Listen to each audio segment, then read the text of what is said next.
Okay,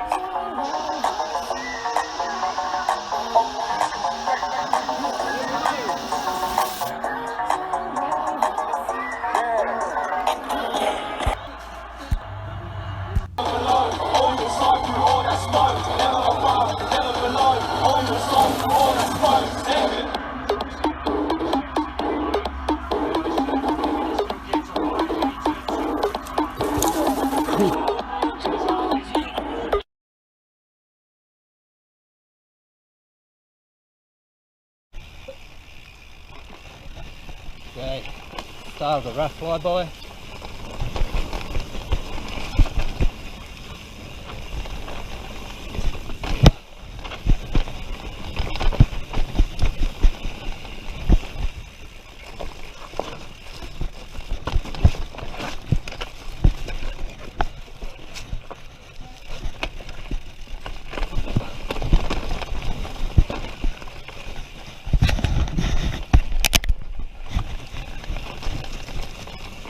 Airy through there.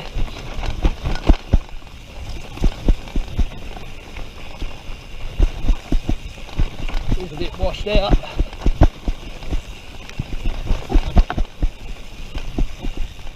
And now it's starting to rain.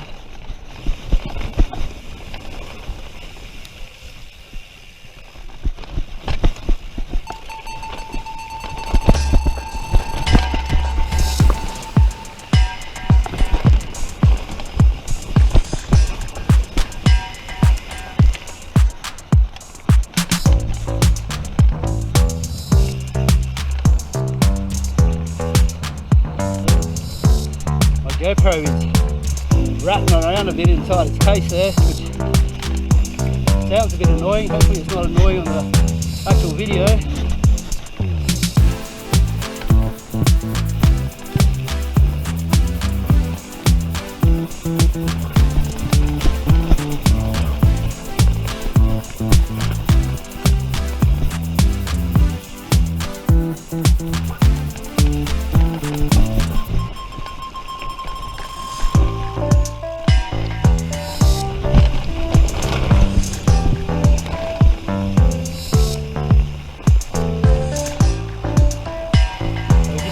Second part of the trail, zigzag trail. So the highway's on my right here, or the M4.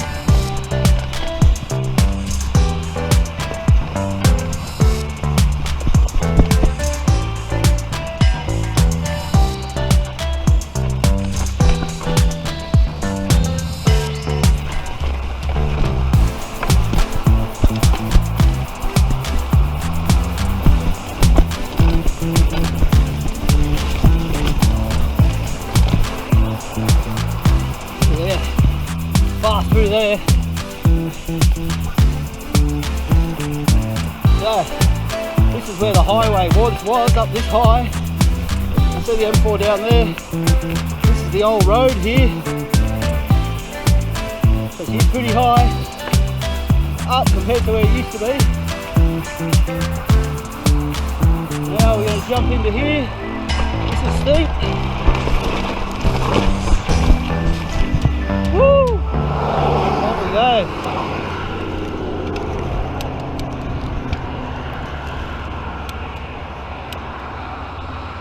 So that's the RAAF Fly By. Nice and quick, nice and fast. A little bit technical, but not too technical. If I can do it, anyone can do it. So now we're just going to ride back up the highway here.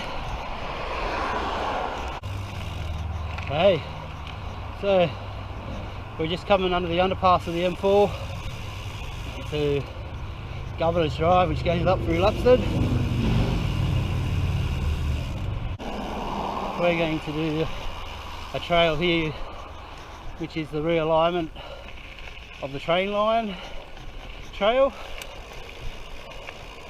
So where they bypass the zigzag, train line went through here. This will lead us to the original Glenbrook tunnel.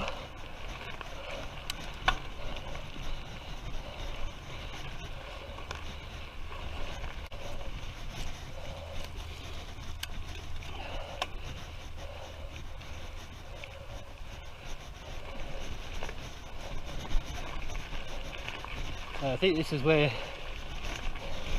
Greenhill and the rest of the council want to pave all this out for a proper walking track. It takes away a lot of the fun for us mountain bikers, but as usual, councils, they look after their back pocket. The more people walking through here, the more money they think they're going to make. And what they should be doing is promoting this as a mountain bike area.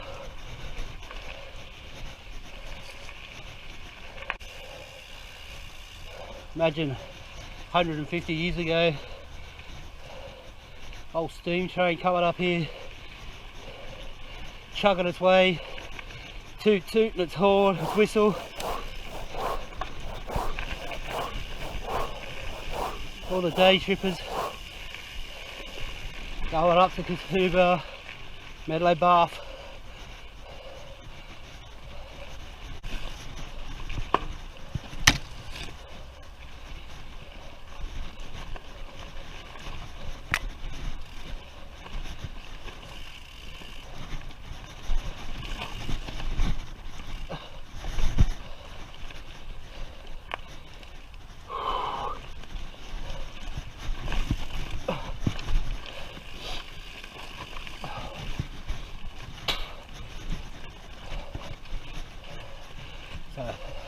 It's hard to imagine a train came through here, but it's like a creek. No wonder they had to change the alignment again. The track would have always been wet. The old steam trains would have struggled to get up the hill, which apparently is what did happen. Whew.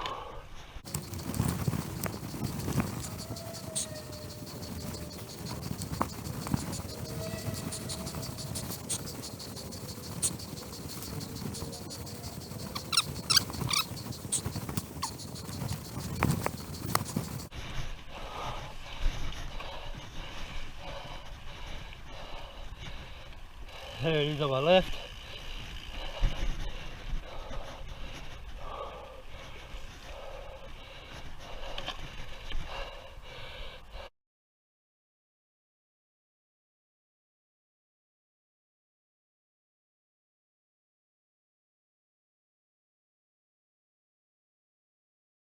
Highway is now back on my right. Gonna go through a tunnel under the highway, back up to the RAAF base.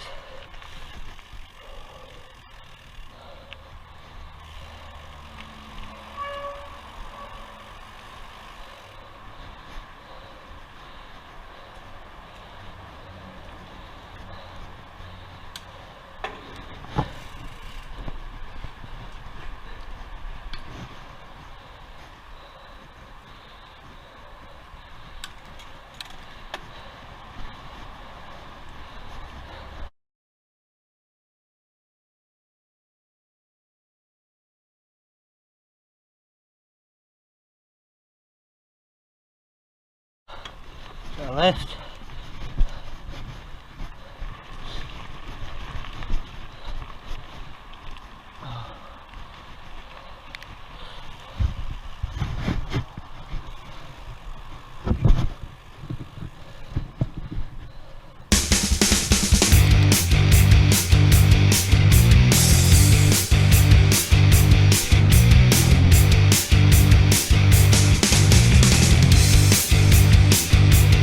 High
show you where the old tunnel, the other side of the tunnel is, which is here. It's all cleared out.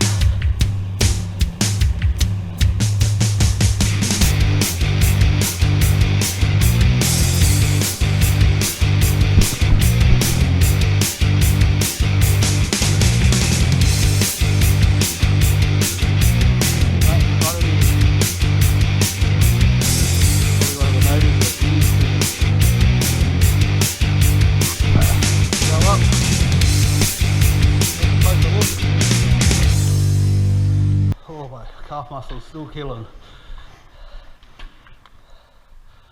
There she is, the old tunnel. Goo-wee!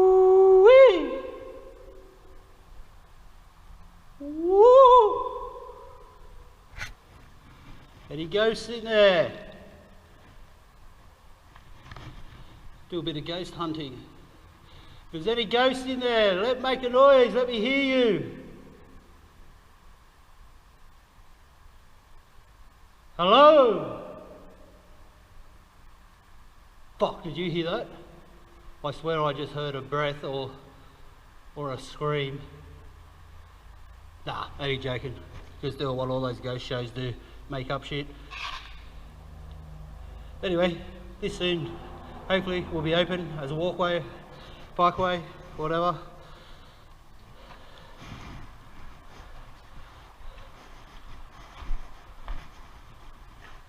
I swear I thought I just heard something then.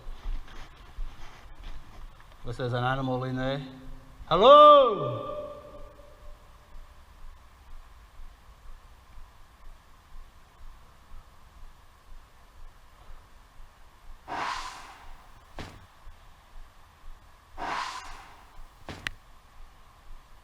I don't know if that camera picked that up, but that sounded like something metallic getting dragged around.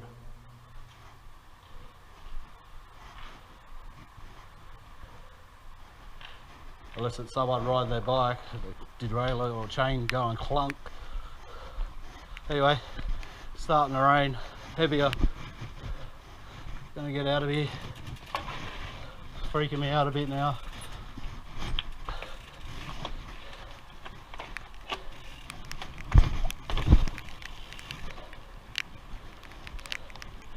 So that's the old Glenbrook tunnel. I'm sure there's got to be a ghost or something there. Why wouldn't there be?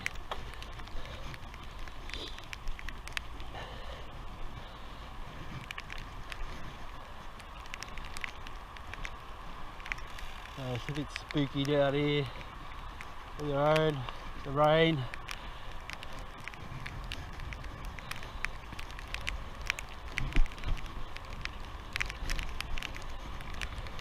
Okay, so it was a good little ride. The RAAF Fly By is a good little track for beginners doing downhill sort of runs, enduro runs. It's a good track to start off on. Or if you're old like me and unfit, good work.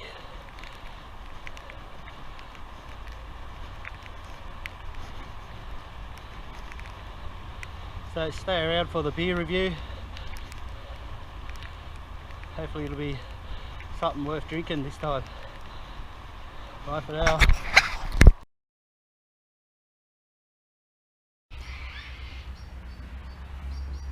So today beers are going to be a comparison between the two pale ales, specifically Indian pale ales.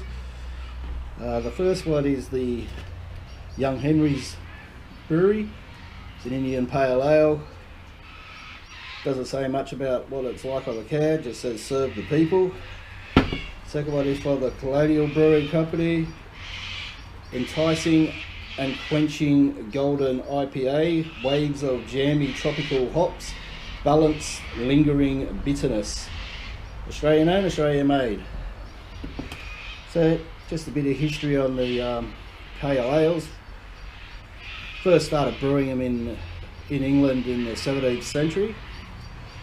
So I guess they originally all the beers were a dark beer back in them days, So they decided to roast the hops a little bit less, therefore they get a bit more of a pale beer.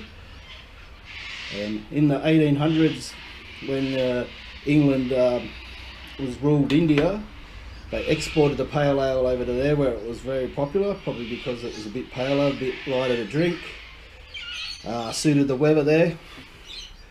So the IPA, or the pale ale, is a bitter beer. So we'll crack the Young Henry one open first. Let's see what it comes out.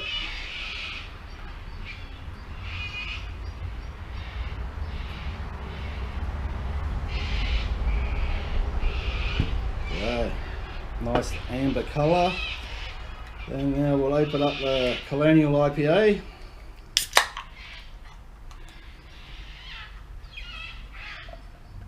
So most of the beers brewed back in the old days were a dark beer, like a stout or an old. Probably due to the cold weather over there, it suited them more to have a dark beer. So that's the IPA. It is a lot more golden than the Young Henrys.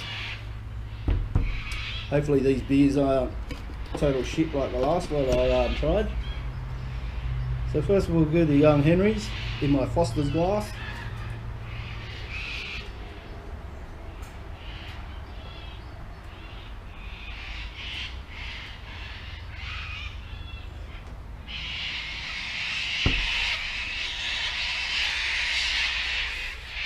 Not bad. It's not too bittery.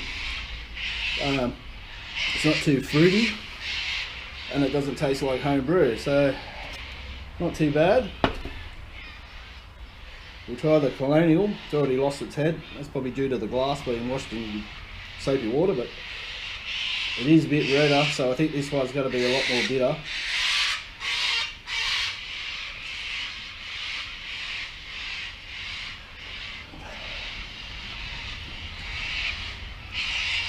Yeah, it's definitely more bitter. Yeah, I don't really get any jammy tropical flavours coming out of that. But anyway, it's not too bad a beer. We'll give it another go.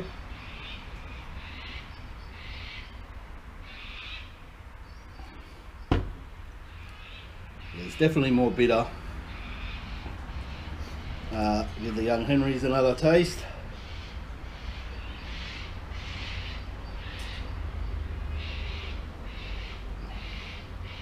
Yeah. So out of them, I definitely prefer the Young Henrys IPA compared to the Colonial. The Colonial one is a lot more of a traditional pale ale. Very red, very bitter. So if I was going to rate these beers, the Colonial I would probably give 2 out of 5, just due to it's a bit bitter and you just, unless you had to. The Young Henrys, that's a great beer. I give that 4.5 out of 5. So both pale ales are good. The Young Henrys to me is definitely better, but that's up to you. Go out and buy one, see what you think. And I hope you enjoyed this beer review, and I'll see you on my next ride.